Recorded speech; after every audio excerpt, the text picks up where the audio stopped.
Hi, I am Dawn McCarty, and I am here tonight with Elise and Nat, and we are talking about another experience of adult survivor of alienation. This one's a little bit different, so I'm going to pass it on over to Elise where we can get started.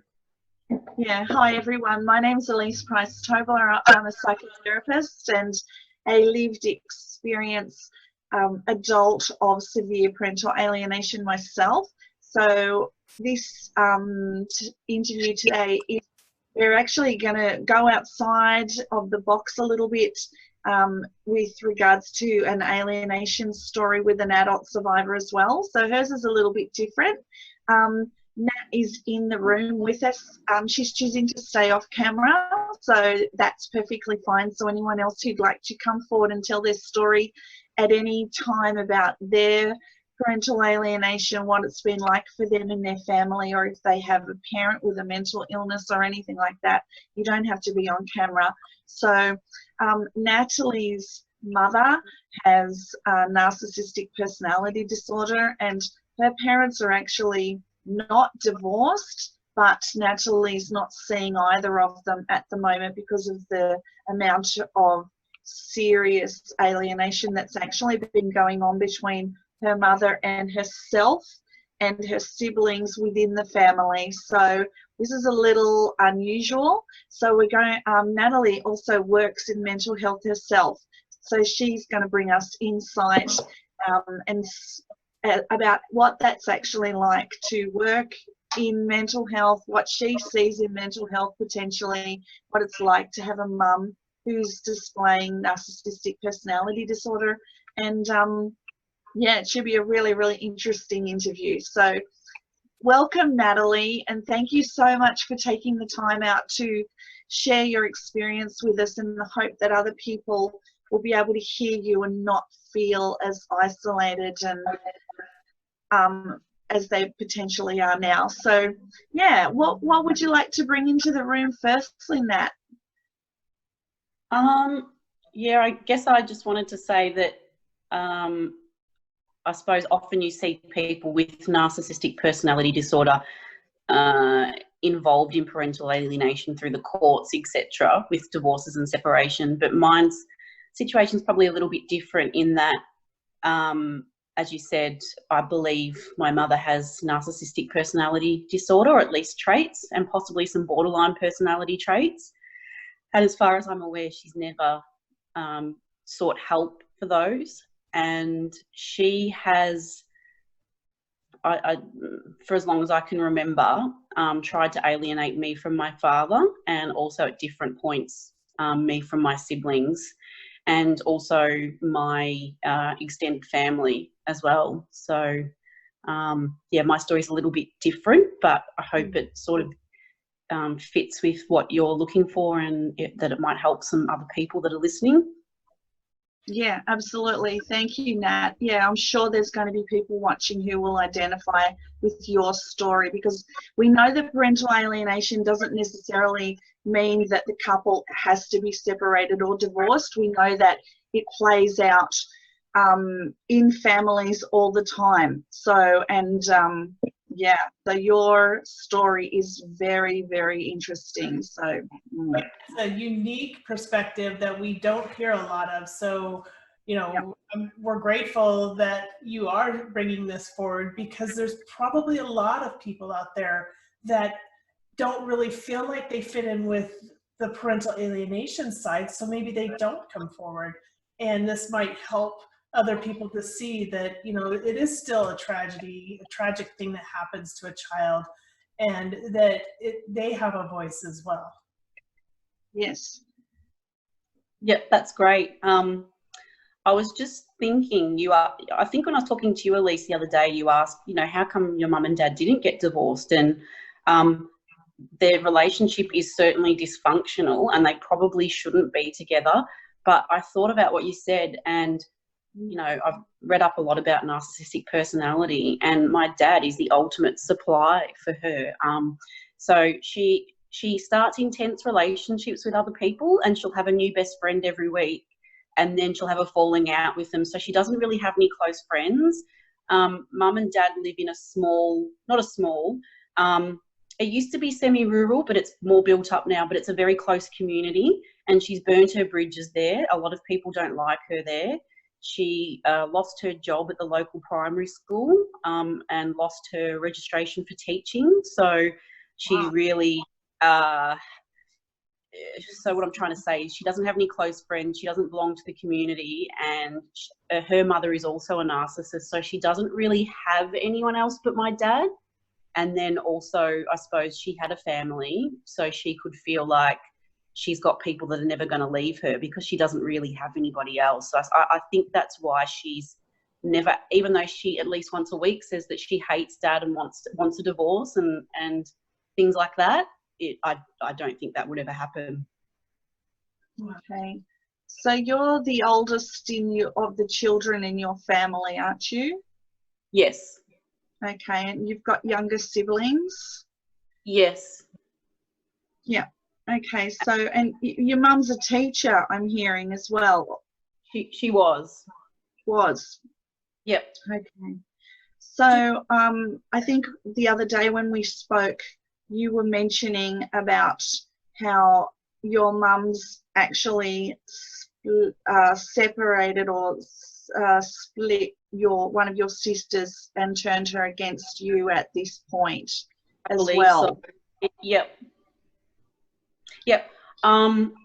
Did you want me to explain that? Yeah, situation? That would be really good. Yeah. Or what I think has happened. Yeah. So, yeah. There are 4 of us. So I'm the eldest. My brother is the second eldest, and he's only 2 years younger. And then I have 2 little sisters. One's 8 years younger, and one is 10 years younger. So there was a situation in which my youngest sister and the middle sister and my youngest sister's husband were all living with mum and dad because they wanted to save money and maybe get a place of their own eventually.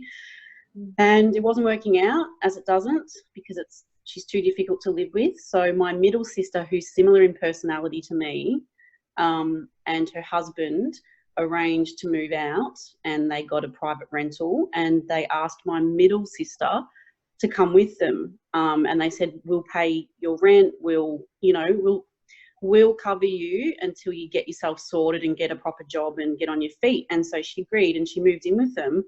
And it didn't last very long at all. And she ended up moving out on my middle sister ended up moving out on my younger sister and her husband. And she didn't even tell them she was moving out. She just took her stuff. Actually, she didn't take all of her stuff. She left some of it there, like even her bed, and just left. And we found out that she'd moved back in with mum. And there was a little bit of talk between my little sister and the middle sister. But then she completely ditched the both of us. So I'm not even involved in this. I mean, not that anybody's done anything wrong, but she's also cut me off. She's unfriended me on Facebook. She doesn't communicate with me anymore, and I haven't spoken to her since. And she hasn't spoken to my little sister either. And it's just really bizarre. And I think that my mother is behind this, whether directly or indirectly. She's worked very hard to disable my middle sister. I'll give you an example. So I was underfed and skinny growing up. Like my dad used to call me olive oil from Popeye because I was so skinny. But she deliberately overfed my middle sister, and she was morbidly obese. And I think that was one of the ways of disabling that sister and making her dependent. And now she's reeled her back in somehow. And she's different. My middle sister's different in personality to my little sister and I. She's quite placid and a people pleaser, whereas me and my little sister don't care. We're just like, nah, this is what I want. I don't care what you want. I can see what you're trying to do and you're trying to manipulate. So she's been pulled back in to mum, and now I think to receive the care that she's looking for, or to have all of her needs met, I think she feels that she has to cut us off because she feels guilty talking to us. I know that she's unemployed, and her boyfriend at the moment are both unemployed and living at mum and dad's. So mum and dad are covering everything there at the moment for them. So yeah, I have a feeling that's also why she's cut us off. This Okay, is so really an interesting twist in it, where it's the mom alienating one child against the rest of the family, the rest of the children, her children. So that is I have, because she doesn't align with her. yeah. It's because she doesn't align with her, and she has a stronger personality. And I'm guessing it's reminding her, because I think the other day when Nat and I spoke, her mum, it's very what did you say, Natalie? It's highly likely her mum was abused sexually as a child, and by one of the Italian side of the family, or the darker side of the family. And so Nat might have some of the traits coming through from that side of the family. So there's this really big kind of ball of string at play here at the moment that Natalie's involved in. How about is it your brother?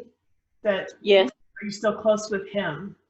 No, because he's the golden child, and he can do no wrong in mum's eyes, and she uses him as, I'm just using all this narcissism talk, he's one of her flying monkeys. So when I do something wrong, mum sends him to punish me. Wow. So What does that look like, Nat? Sometimes it's physical, because my brother's very big and muscly. Mum says things like, I'm going to send you, like she would have said to me, if my little sister did something wrong, I'm going to send your brother around there to sort them out, meaning to bash us up. My brother did physically, like when he was younger and I was bigger, he didn't physically abuse me, but as he got bigger, I can think of one instance where he threw me and I went into a bike and I hit my head on the handlebar, and I went to school and I actually got sent home because I had a concussion.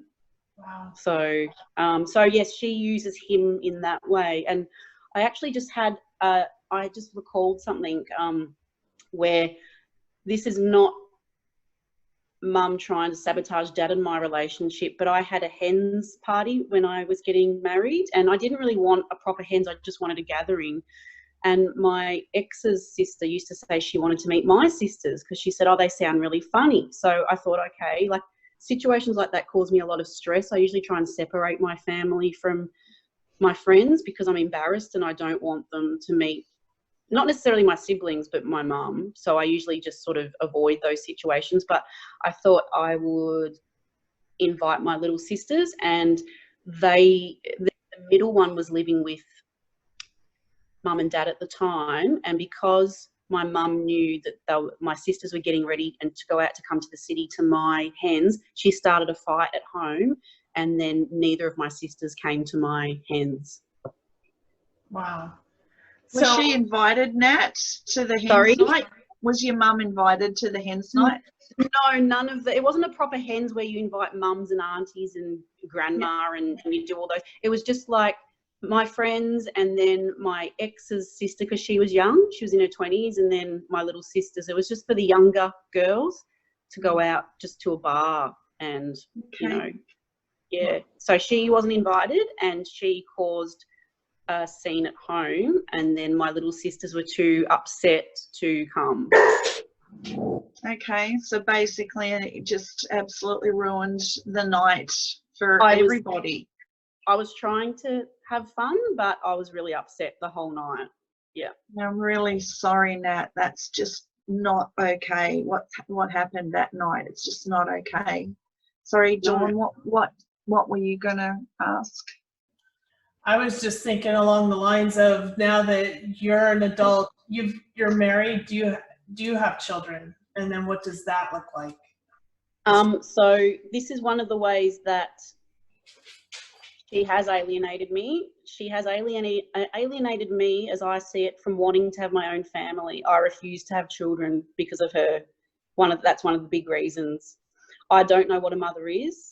I've not been shown what a mother is. And I am so scared that I will turn out like her. Like if I get upset and yell at my pet bird, I feel guilty and sick, like I want to vomit. Like I'm like, you're turning into her, you're just like her. So, and I also just feel that my family is so dysfunctional that it stops with me. There's no more trauma genes being passed on to anyone. I've got a couple of autoimmune conditions from this as well. Not just her, but it's also played out in that I keep hooking up with narcissistic men, and I'm currently divorcing a narcissist as well. So narcissist, they're everywhere. I feel like when I see the statistics for how many of them there are in the population, I don't think they're accurate. I think that there are way more than what the statistics say. And if we were to put a lens on the child sexual abuse stuff just for a second, and the intergenerational trauma that maybe your mum experienced that created the personality disorder in the first place, do you know much about what's happened to her, Nat? Because sometimes I think if we try and look at this stuff, it softens a little bit the impact on us. Not saying that it's not absolutely bloody awful, but I know in my case, if I try and think about what the events were in my mother's childhood, I can kind of get why she's like she is now. So do you see anything? Can you speak to that at all? I only heard, so I'm close with my auntie, my mum's sister. And she told me that they were both molested. She didn't tell me who by, but I know that my mum's mum is a massive narcissist, and mum's dad was an alcoholic. I never saw him sober. So she grew up in that environment. They were immigrants, and they lived in a poor area. They lived in commission housing in a poor area. And I think my grandmother had to basically work and be the money earner because my grandfather was drunk and lost his job all the time. So I think they grew up quite poor, and also with dysfunctional parents. And then possibly on top of that, she was molested by a family member. Okay. So the trauma, just, you know, I can see where a lot of our parents might have that trauma thing too. That is definitely being, it's that transgenerational, just passing it on, like you were talking about the genes, just, out. And, you know, definitely a personal choice, but it's really affected you in the choosing not to have children. That's a huge impact on someone. My mother also used to tell me that she hoped, and that I will have a horrible daughter just like myself one day. My mom said the exact same thing to me. I hope you have a child just like you. Like you. And I used to go, good, they'll be intelligent, they'll be creative, they'll be, you know, the positive word for stubborn I'm trying to think of, but they're all the traits that she doesn't like in me, because I refuse to be a pushover and accept this abuse. I think that is very ironic that those words are used to like almost condemn us. Yeah. Yes, I agree. And that is a thread that I'm really identifying with at the moment too, Nat. So any time I would speak up or have a voice, I would be seen to be going against my mother, and that wasn't okay at all. And then the gaslighting would start, and the you're unwell stuff. You're crazy. Then she was starting to collect alliances from other family members. Now they're all thinking the same thing. Now she's getting more and more attention around that. And in the meantime, I had to learn that's her stuff. That's not who I am, because the amount of years that I actually was just leaking energy into that and staying in the enmeshment of it, and just being, oh my God, this dysregulated little person without a voice who didn't know who I was. It's like, here we go again. I've stepped outside comfort zone. Like, I've done something, I've spoken up, this is really not going to go in my favor at all. I really, really, really need to go back in there to get her approval again. And this is that love bombing stuff that they talk about too. I don't know if you've experienced that, Nat, but once you step back in, they'll start to, well, first you'll get penalized, but then the love bombing will start, and then they'll withdraw it. So, and then you're back in this constant state of dysregulation, and your system is just on hypervigilant all the time, which it's very conditional. It's conditional. There's no unconditional love there. It's conditional. Yes, definitely. Yeah. My mother, as I spoke to you the other night, Elise, about sometimes I feel like she has dissociative identity disorder, because there's two distinct personalities within her, and I call one of them the baby voice, and she'll speak in this really soft, like, child's voice, and she'll go from being screaming and abusive and horrible to going, I'll take you shopping, I'll buy you whatever clothes you want, oh, just ridiculous, like, oh, you've always wanted a horse, well, you know, we'll get you a horse for Christmas, all this kind of just over the top, and then, you know, fluctuating back into the screaming, ranting, raving person again at the drop of a hat. So yeah, she would do the love bombing. And I've also, in the 2 narcissistic relationships with men, oh, actually no, since I've been dating and single in the last 18 months, I've also dated another narcissist, but I was on to him quick smart, and he's blocked and deleted. You know, thank goodness. Elise, I think I talked to you about this, about the different personalities and how I've named them, and how she just kind of almost, you know, different names but almost identical, that personalities. I don't know, I didn't want to diagnose my mom, but I've called them her personalities, and so it's really interesting to hear that happen in another situation. My mother also said to us one day, she said, do you know what, kids? And we went, what? And she's like, I think I'm about 7 years old. And I went, yeah, that sounds about right, Mum. So even she is sort of subconsciously aware that that's where she's stuck, at 7. Mom is 10, and I've told people I've been raised by a 10-year-old, and yes, 7-year-old. Mm-hmm. Yeah, interesting. Yeah. Super interesting. And a lot of that we know is the arrested. That's the age that we're seeing from the work that I do in my practice. That's often when the abuse was arrested. Like, if I can have people in front of me and I speak to that age, that's often correlates with when the abuse was happening for that person. That's my experience in my practice. But with regards to the sexual abuse stuff, your ex, Nat, also had sexual abuse stuff too. That's a really interesting story, what's going on in that family as well. Yeah. Did you want me to explain? Oh, yeah, I'd love you to, if you would like to share that as well.